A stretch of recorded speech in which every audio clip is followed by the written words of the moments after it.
Welcome back to the Holmes On Homes podcast. I'm Mike Holmes. I started this podcast to keep educating people on how to make it right, just like I've been doing for over 20 years on television. Here, you'll find raw, unscripted conversations with experts on building healthy homes, choosing quality products, safety at home, and more. Let's get started.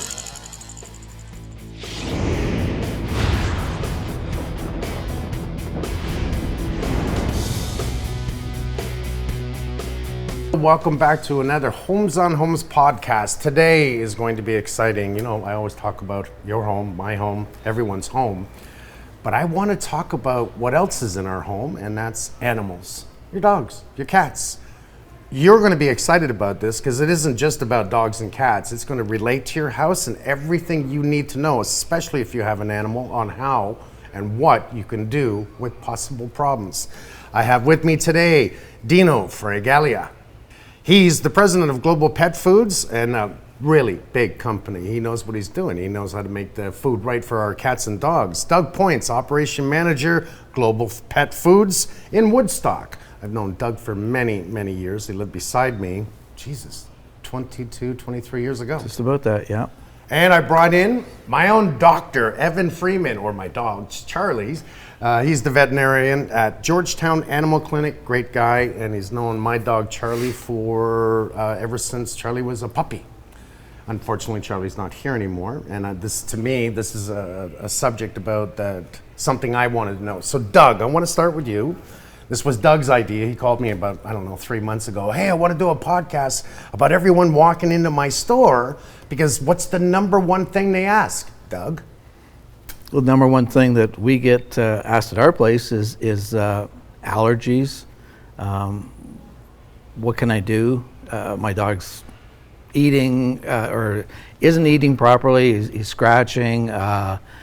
You knew my dog too. Yes, Charlie, yes. Charlie died, he was about 13 and a half years old, and that would be 3 years ago, and all of a sudden this cat came out of nowhere. Meow Meow's the name of the cat, and now lives in my house. That's another story, which I'm going to get into because I'm allergic to the cat. Who would have thought? I wasn't allergic to Charlie, but maybe I was. So this is really about allergies. What causes them? Is it food? Is it environmental? Is it the home? What's in the house? And we're going to cover all of this. So Charlie, he started probably around 2 years old. I'm going to think, if I remember. That sounds familiar. And he started getting like areas of hair falling off his body. He was itching like crazy. Anna, she brought him right to you. Yep. And what caused it? So when this first started, we didn't really know. It's almost like you have to search and play. Yep. Your first advice was? Switch his food. Switch his food. Yep.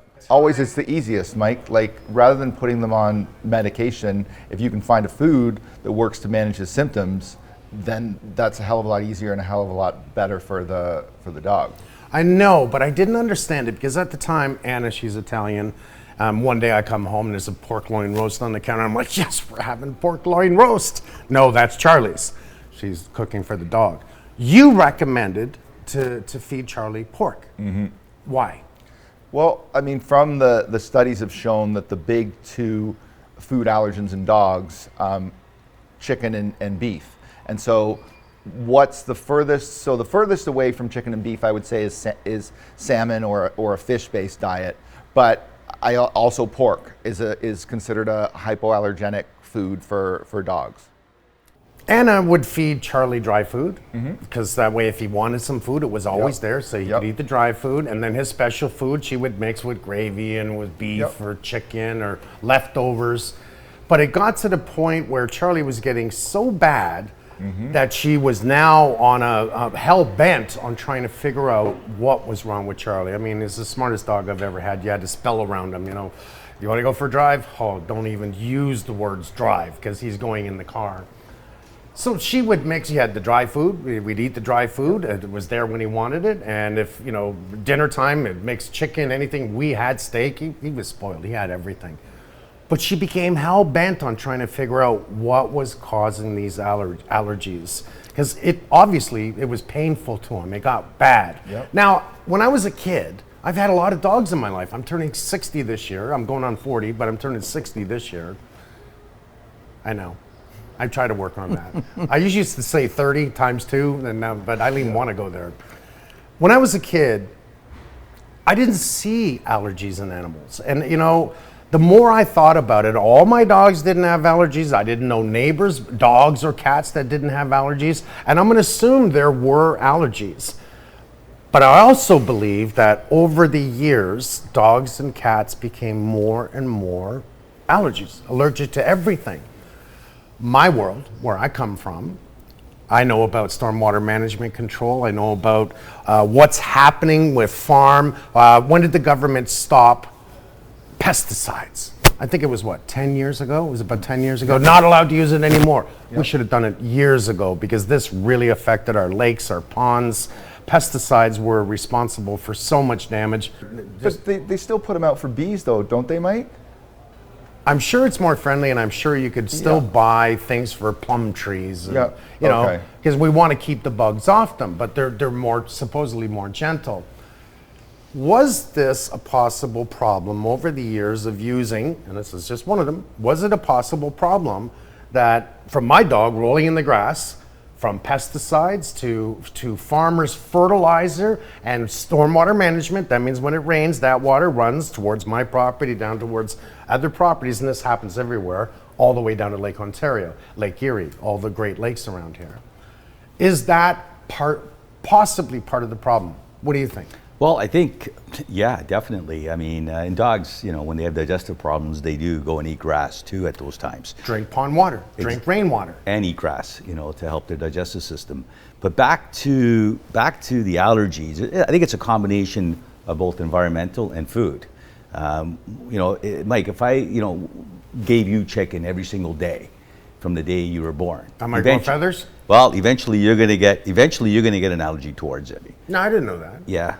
Well, it's going to happen. I mean, it happens with dogs. So by rotating their diet is probably the most important thing to avoid that allergy. So the foods that we carry at Global Pet Foods, you can rotate from chicken to lamb to pork, and by rotating their diet, it will help alleviate and not get the allergies that most pets you know, can get. So you suggest, do you tell all your stores that to tell, you know, someone like Doug to say to the pet owners out there, you should rotate your different dry foods? How about wet foods, canned food? Same thing. Keep rotating, and by you have to have it has to be a food that has a guaranteed analysis that is identical to each protein that you can rotate. That's why a lot of grocery brands you can't rotate, and if you do rotate the protein sources, the dogs could get diarrhea. So we've seen that. Yes. So we have a lot of rotational diets in our family of stores that you can do that. See, that's logical to me, but when we think about my dog Charlie, Anna had to stick to a certain food until she could figure out what food it was that was affecting my dog. Now, I mean, the hard thing about this was watching him go through it. She did that. She did, I think, a raw fish diet. Probably. Yep. That was suggested by you also? Yep, for sure. I would okay, have made that. and then she went on to something else, and she, like, I know she kept bringing, you know, Charlie in to see you. I guess the big problem is that there is no, contrary to what people will tell you, there is no definitive test for a food allergen. You know, I wish there was. You know, but there have been studies where they will take saliva swabs from dogs' mouths or blood samples, and they will send, so this is the way they do it, they will send it to 4 different allergy labs, and they will get 4, not completely different, but the one will say stay away from chicken, the one will stay away from beef, but chicken's okay.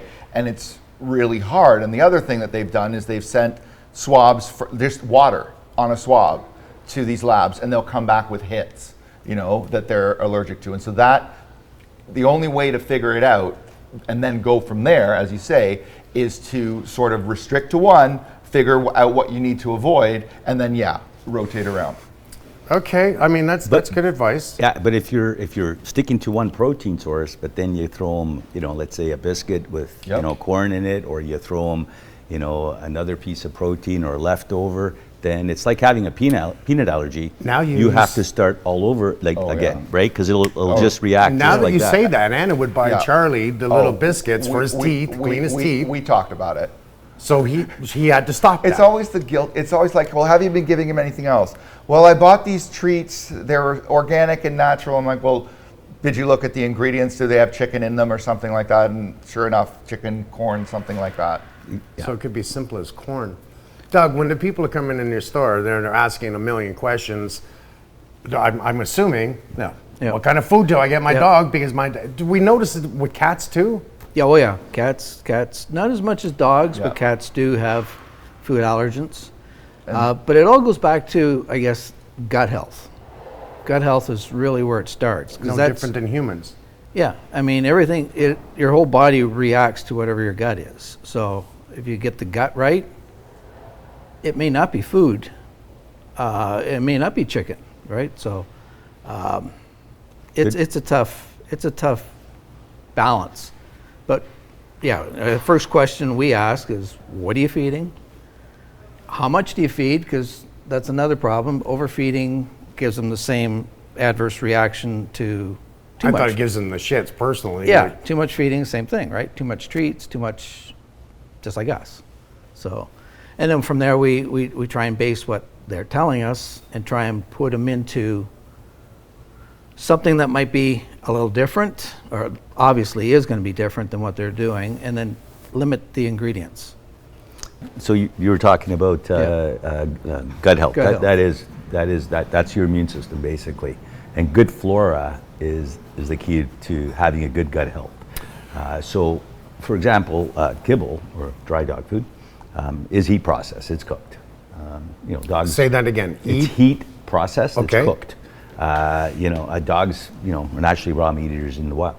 So when you do cook the food, obviously all the vitamins and minerals are taken out of it, and raw has the natural enzymes to help break down that food and put the good flora in.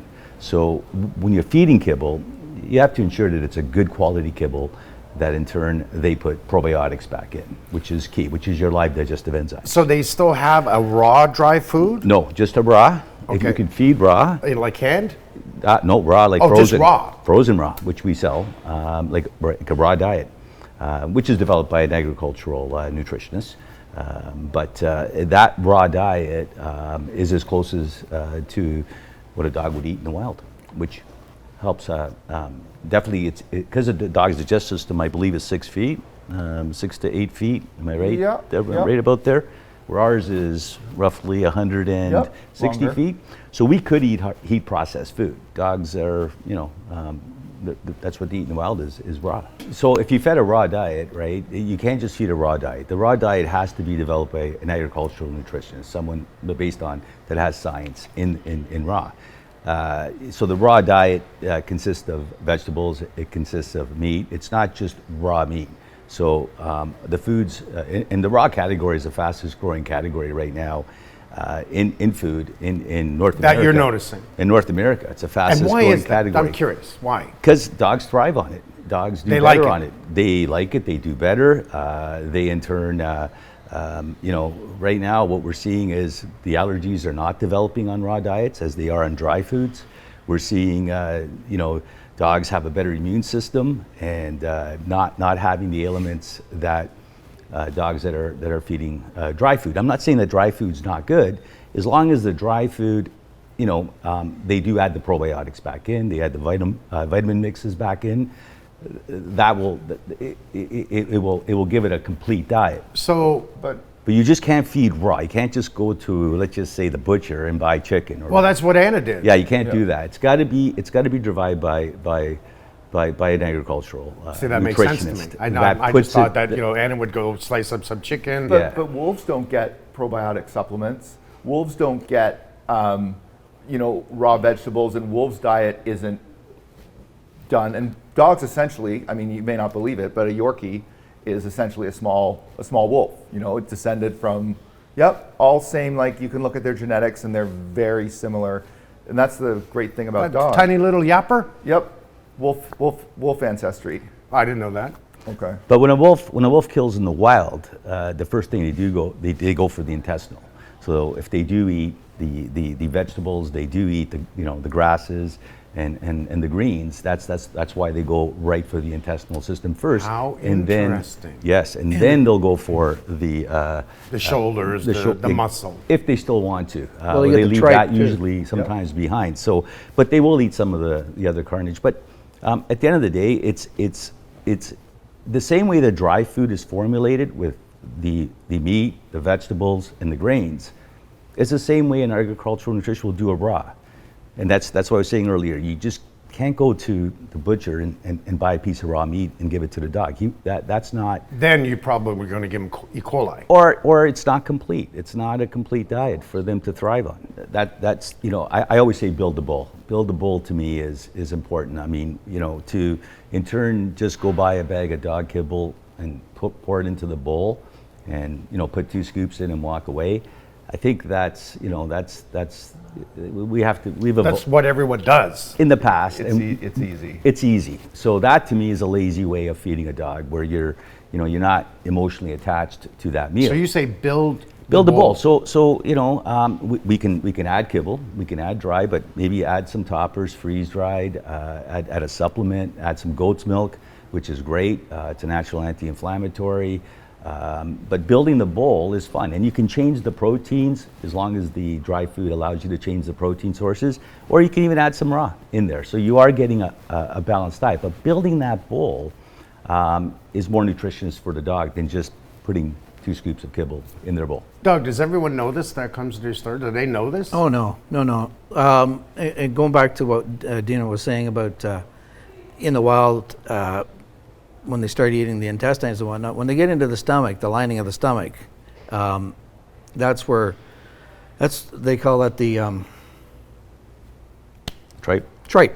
I just had it last time. Okay. The tripe. So, and that's just full of good stuff. That they're looking for. Prebiotics. Probiotics. Yeah. Isn't the tripe the stomach? Yeah, this is Lining? the lining Yes. of the stomach. Yeah. It stinks, wicked, but Because I dogs remember love on it. cows, you can eat that crap, and I didn't like it. I wasn't a. Well, it's haggis, right? It's haggis. Haggis. Haggis is tripe. Yeah, exactly.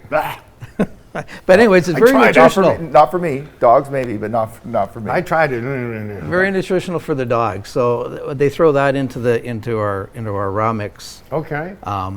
So they're getting all the But probiotics. here's what I'm getting. I didn't know this. Like, Yes. like everyone that comes to the store, they can't know this. No, they don't. So they're saying to you, Doug, which food do you recommend for my dog? Why does my dog have allergies? And you, like Dr. Evan here, you've got to sort of evaluate what kind of allergies. Here's what I'm going to recommend in the food, correct? Yeah. Oh, yeah.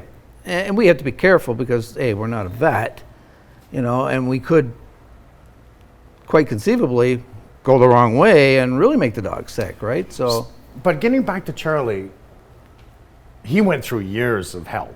Yeah. And then all of a sudden, he was healthy. He was running around the property. He was in the car every day. Like I'm telling, he was one healthy dog. But then it started again. So it was like 3-4 years. Yeah. All of a sudden, it started again. It was what happened? This is what my friend Dino is getting at. So what we found a solution that worked for Charlie, and then what happens invariably, as you feed a dog the same food, it works. But the 2 ages, and I get this argument a lot, the 2 ages that I see food allergies in dogs are young, like less than 2, and older. And so people give me this argument all the time. Oh, my dog's been on this food its whole life, the same food the whole way through. Why? And I'm like, I don't know the biochemical reason why this happens, but generally, senior dogs are my second food allergy population. So Charlie got allergies again because Anna was feeding him the same food, thinking that was the right thing to do.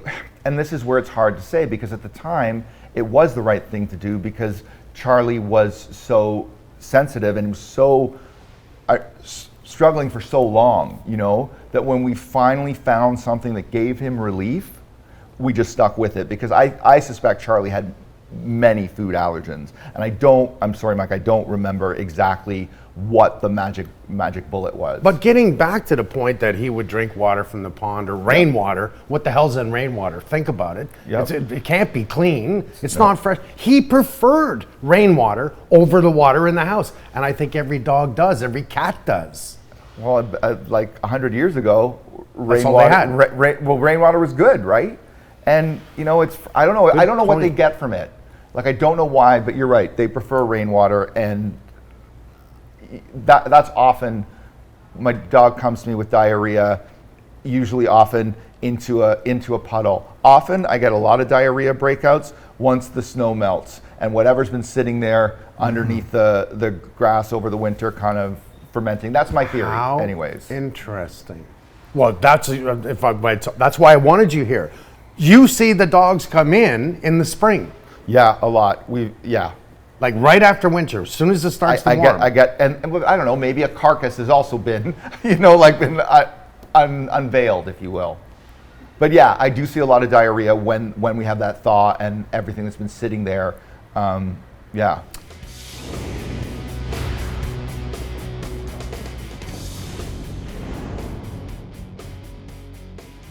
If you like the show, check out the episode page on makeitright.ca for more tips. Listen on Spotify, Apple Podcasts, YouTube, and Amazon Music. Subscribe so you don't miss an episode.